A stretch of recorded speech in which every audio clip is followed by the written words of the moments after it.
Sed bien hallados, ilustrísimos aficionados a los ingenios eléctricos y demás curiosos de la física aplicada, a nuestro canal donde procuramos que todo sea práctico y sencillo. En esta ocasión, el equipo de visión electromecánica se honra en presentarles un pequeño amplificador estereofónico a válvulas alimentado por celdas de ion litio. Aunque a primera vista pueda parecer un artefacto complejo, en realidad se halla conformado por varios bloques sencillos que transforman unos 16 voltios proporcionados por las celdas en la energía necesaria que logra hacer cantar a dos válvulas PCL82 de una forma un tanto inusual, como veremos más adelante. Este pequeño amplificador puede emplearse para deleitarnos los oídos con buena música, pudiendo ésta ser suministrada por cualquier dispositivo portátil como un terminal móvil, un MP4, una pequeña radio, una computadora o un tocadiscos. No obstante, el principal propósito del presente artilugio es el entretenimiento. Así pues, antes de reunir los materiales necesarios, es imprescindible echar un vistazo al diagrama de bloques del conjunto. El diagrama muestra cómo está organizado el amplificador. A la izquierda encontramos el conjunto de baterías de ion litio junto con el sistema de protección, carga y monitorización. De aquí es de donde se obtienen esos 16 o en el caso óptimo 16.8 voltios de alimentación mencionados antes. Este sistema alimenta tres circuitos auxiliares: un elevador de tensión que genera la alimentación de alta tensión para las válvulas, un regulador con arranque suave para los filamentos y un regulador de 6 voltios para el ventilador de refrigeración. En la parte central se halla el propio amplificador, que recibe la señal de audio y la conduce hacia los altavoces de 4 ohmios dispuestos a la derecha del esquema. Bien, una vez vista la estructura general, es posible reunir los materiales necesarios para la construcción del dispositivo. En consonancia con ello, es imprescindible atenerse al hecho de que, como es costumbre en este canal, todos los componentes son de fácil provisión, a excepción, quizá, de las válvulas.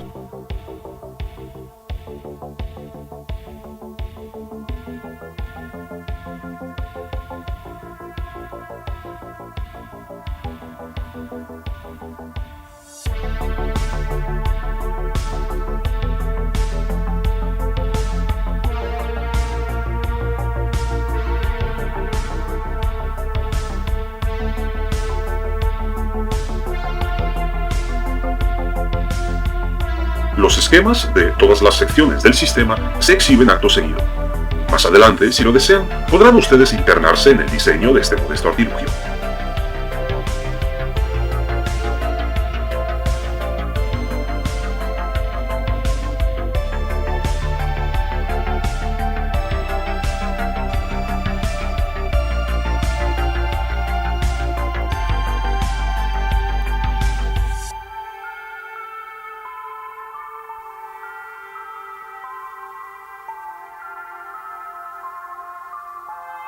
Procedamos ahora al montaje del sistema sobre placas de circuito impreso. Todo el trabajo de diseño ha sido llevado a cabo íntegramente por nuestro equipo. Con paciencia y pulso firme comienza la creación. Sobre el cobre van naciendo las sendas de la conducción. Un modesto rotulador fue el primero en dibujar el camino de las pistas que la corriente ha de cruzar. Cada punto de estaño une metales, cada unión une ilusión. Poco a poco cobra vida la soñada construcción. Una caja lo resguarda con sencilla discreción. 2 ventanas dan al mundo la cálida iluminación. Y en lo alto, un fiel ventilador cumple bien su obligación: apartar el exceso de calor con constante dedicación. Así termina la obra, sin alarde ni ostentación. Donde antes solo hubo piezas, ahora habita la emoción.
Bien, una vez terminado el montaje, hagamos una sencilla prueba de este amplificador conectando a la entrada un sencillo reproductor portátil y a la salida un par de altavoces pequeños.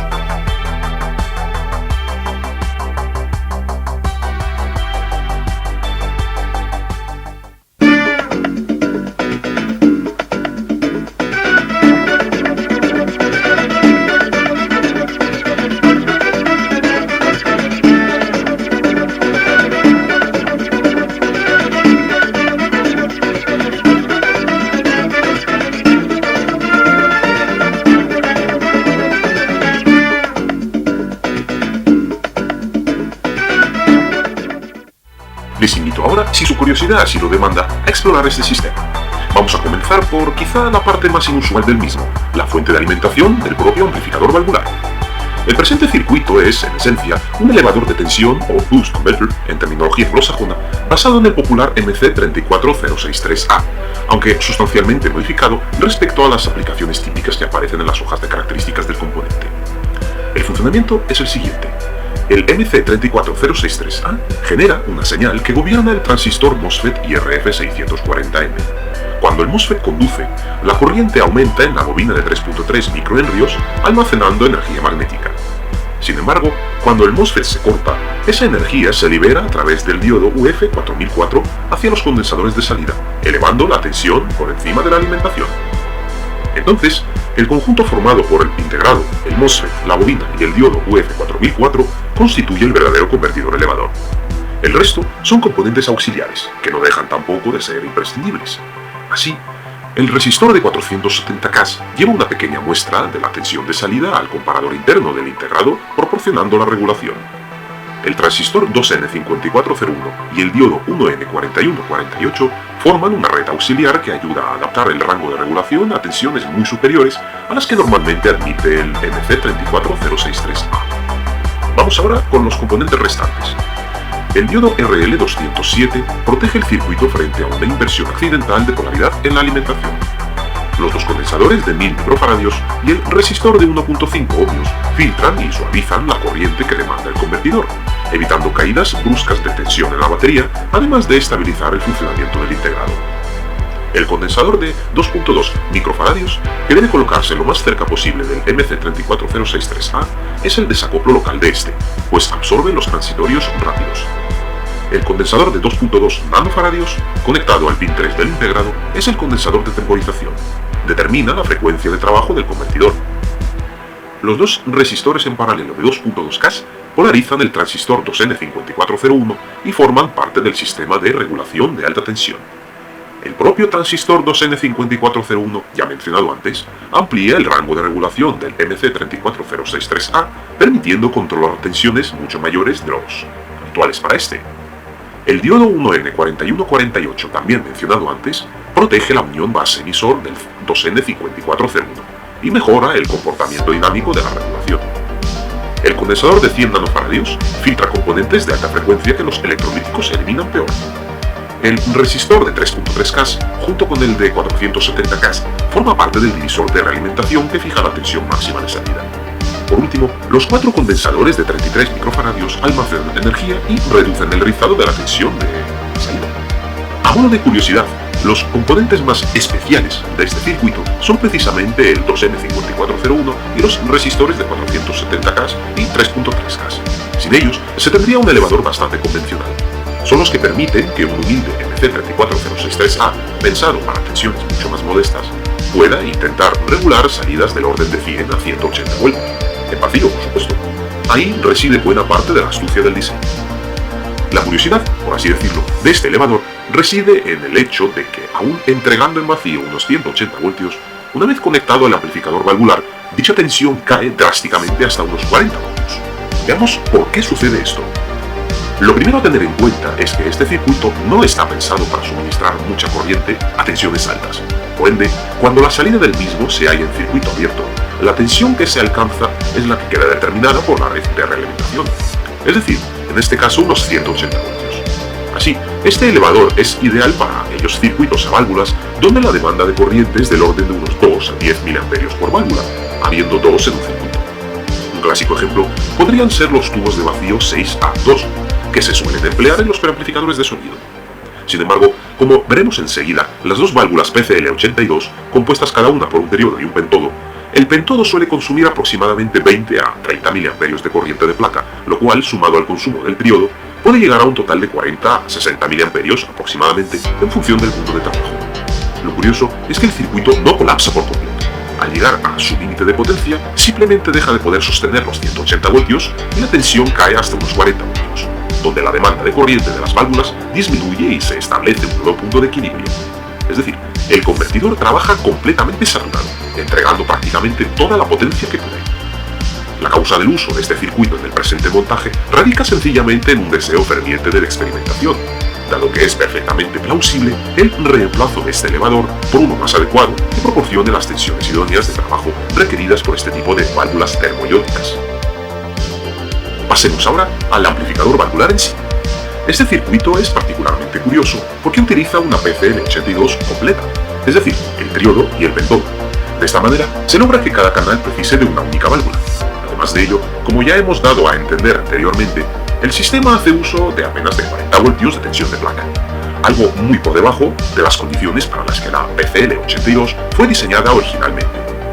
En cuanto a la constitución de este componente, el triodo actúa como preamplificador de tensión, en tanto que el pentodo proporciona la ganancia de potencia necesaria para excitar el transformador y, por ende, el altavoz. La señal de entrada llega al potenciómetro de 50K que funciona como control de volumen. Tras ello, el condensador de 220 nanofaradios bloquea la continua y la señal entra en la rejilla del triodo que acrecienta dicha señal y la transfiere al pentodo por medio del condensador de 47 nanofaradios. Los dos resistores de 100K de la etapa del triodo son, respectivamente, el resistor de carga de placa y el de polarización de la etapa. Trabajando con solo 40 voltios, el triodo se halla bastante lejos de sus condiciones ideales, pero sigue proporcionando una ganancia apreciable. En cuanto a los componentes principales de la etapa del pentodo, se tiende que el resistor de 680K es el de fuga de rejilla, el de 180 ohmios es el cátodo y el condensador de 100 microfaradios desacopla el cátodo.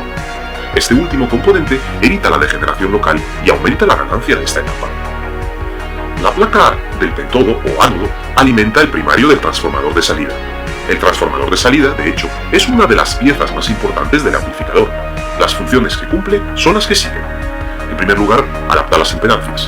La válvula trabaja cómodamente con cargas de alta impedancia, por lo que el transformador hace posible la unión entre esta y un altavoz sin desperdiciar apenas potencia. En segundo lugar, aumenta la corriente disponible, pues la válvula entrega una señal de alta tensión pero poca corriente. Así, el transformador la convierte en una señal de una tensión considerablemente inferior, pero de una corriente mucho mayor, que es justo lo que necesita un altavoz. En tercer lugar, bloquea la corriente continua acorde a que por el primario circula la corriente de polarización de la válvula, en tanto que al secundario, como es lógico para un transformador, no llega ninguna corriente continua que podría dañar el altavoz. Por último, la calidad de este componente determina en gran medida la respuesta en frecuencia, la distorsión y el rendimiento del amplificador. De hecho, suele decirse que el transformador es precisamente el alma de un amplificador valvular. En adición a lo anterior, cabe mencionar que el transformador de alimentación empleado no es lo ideal, puesto que no fue diseñado para sonido, por lo que se sacrifica algo de respuesta en graves y agudos, además de que el núcleo introduce sus propias no linealidades, muchas de las cuales, por cierto, son bastante agradables al oído. A modo de apunte, parte del llamado sonido valvular no procede únicamente de las propias válvulas, sino también del transformador, aun si se trata de un específico para sonido. En cualquier caso, se ha comprobado que el componente funciona sorprendentemente bien para este proyecto portátil y de baja potencia. Incluso cambiando la fuente de alimentación por otra que proporcione mayor tensión, estos transformadores siguen brindando un buen servicio. La potencia aproximada a la salida, teniendo en cuenta la alimentación, roza el vatio, aunque la sensación de volumen es consistentemente mayor de lo que sugieren esos vatios. De este modo, el rendimiento del sistema es bajo. No obstante, acorde a lo anterior, se trata simplemente de un juguete que puede y debe ser mejorado. Pasemos ahora al circuito de alimentación de los filamentos. Este circuito tiene un detalle muy interesante. No solo regula la tensión de alimentación de los filamentos, sino que también realiza un encendido progresivo o soft start en terminología anglosajona. Cuando un filamento se encuentra frío, su resistencia es mucho menor que cuando está caliente. Por tanto, si aplicamos toda la tensión de alimentación de golpe, aparece un pico de corriente considerable. Las válvulas suelen soportarlo, pero repetir este proceso miles de veces acaba reduciendo la vida útil del filamento. Así, este circuito evita este problema, pues los filamentos no reciben toda la tensión de golpe. Realizando, como se ha hecho hasta ahora, un breve análisis del sistema, el LM317 es el regulador ajustable principal. Mantiene estable la tensión de salida independientemente de las variaciones de la alimentación o de la carga. El resistor de 240 ohmios es el clásico que necesita el LM317 entre salida y terminal de ajuste. Hace posible la generación de la corriente de referencia interna. El resistor de 2.7K forma parte del ajuste de tensión y establece el punto de funcionamiento inicial del circuito de arranque suave. Los condensadores de entrada de 100 micros y 100 nanos filtran la alimentación de 16 voltios. El de 100 micros elimina variaciones lentas, en tanto que el de 100 nanos elimina ruido de alta frecuencia. El condensador de salida de 1 microfaradio mejora la estabilidad del LM317 evitando oscilaciones. El truco del arranque suave se debe a la parte formada por el transistor 2N2905, el condensador de 22 microfaradios, el resistor de 51K y el diodo 1N4007. Al encender el sistema, el condensador de 22 micros está descargado. Ello mantiene al 2N2905 conduciendo en una condición que reduce inicialmente la tensión de salida. A medida que el condensador se carga a través del resistor de 51K, la polarización del transistor cambia. El LM317 va aumentando la tensión y, como consecuencia, los filamentos de las válvulas se calientan progresivamente. En cuanto a los dos diodos 1N4007 presentes en el circuito, el superior protege al LM317, pues si la entrada cae bruscamente mientras la salida permanece cargada por los condensadores, este componente evita que el regulador reciba polarización inversa. Por otro lado, el diodo lateral permite descargar rápidamente el condensador de 22 micros tras el apagado. Gracias a ello, cuando se vuelve a encender el aparato, el arranque suave vuelve a funcionar correctamente. Sin este diodo, el condensador podría tardar mucho en cargarse. En cuanto al consumo, es necesario proveer al LM317 de un buen disipador, dado que cada válvula requiere aproximadamente unos 300 mA a 16 voltios para su filamento, por lo que las dos precisarían de unos 600 mA. El circuito estaría trabajando en una zona muy razonable, pero no muy lejana del punto superior para el LM317 con este encapsulado, que sería aproximadamente 1 amperio. Lo más curioso es que muchos amplificadores valvulares clásicos, y sobre todo los de los años 50 y 60, no incorporaban ningún sistema de arranque suave. Los filamentos recibían toda la tensión instantáneamente cada vez que se encendía el aparato. Comentemos ahora el circuito más sencillo de todo el amplificador, el de alimentación del ventilador. Su función es bien simple, reducir el giro del ventilador a fin de minimizar el ruido generado por este, pero sin recurrir a controladores PWM ni circuitos más complejos. La entrada recibe los mismos 16 voltios que alimentan al resto del sistema. El componente principal es el 7806, que puede ser tanto lineal como su análogo conmutado de igual encapsulado, el cual es más eficiente. Los reguladores de la serie 78XX y 79XX son más que conocidos. Su trabajo consiste en tomar esos 16 voltios y convertirlos en una tensión estable de 6 voltios, independientemente de las variaciones de la alimentación o del consumo del ventilador. De este modo, un ventilador diseñado para funcionar a 12 voltios recibe únicamente 6 y gira por ende a una velocidad menor. La utilidad de este sistema radica en el hecho de generar las válvulas una gran cantidad de calor, especialmente cuando están encerradas en una caja pequeña. Un ventilador ayuda a evacuar ese calor, pero funcionando a 12 voltios suele producir un ruido claramente audible y molesto. De hecho, muchos aficionados a la electrónica descubren, por casualidad, que un ventilador de 12 voltios puede arrancar perfectamente con entre 5 y 7 voltios. Haciendo un breve análisis del circuito, los condensadores de 10 micros y 470 nanos de entrada suavizan posibles variaciones de la fuente y eliminan el ruido de alta frecuencia, respectivamente, en tanto que los condensadores de 10 micros y 100 nanos de salida estabilizan la tensión entregada al ventilador y evitan oscilaciones del regulador, respectivamente. Es conveniente colocar el 7806 sobre un pequeño disipador, sobre todo si se trata del modelo clásico lineal, dado que lo que no se consume se traduce en calor. Y aquí es donde acaba esta aventura. No obstante, gracias a los protocolos de emergencia, la experimentación puede continuar. Estos mensajes pregrabados nos proporcionarán instrucciones y apoyo para que la ciencia no se vea obstaculizada aún en caso de colapso económico, social, ecológico o estructural. El equipo de visión electromecánica desea dedicar este vídeo a Andrea Payán, Sergio Cruz y a todos los asistentes al evento de despertar masculino y femenino y agradecerles de corazón la energía positiva compartida. Si esta humilde obra de ingeniería ha sido de vuestro agrado, os rogamos manifestarlo con el gesto de aprobación que las costumbres modernas prescriben y considerar suscribiros a este canal para acompañarnos en futuras empresas semejantes. Vuestras dudas, comentarios o sugerencias serán recibidos con sincero interés. Atentamente, el equipo de Visión Electromecánica.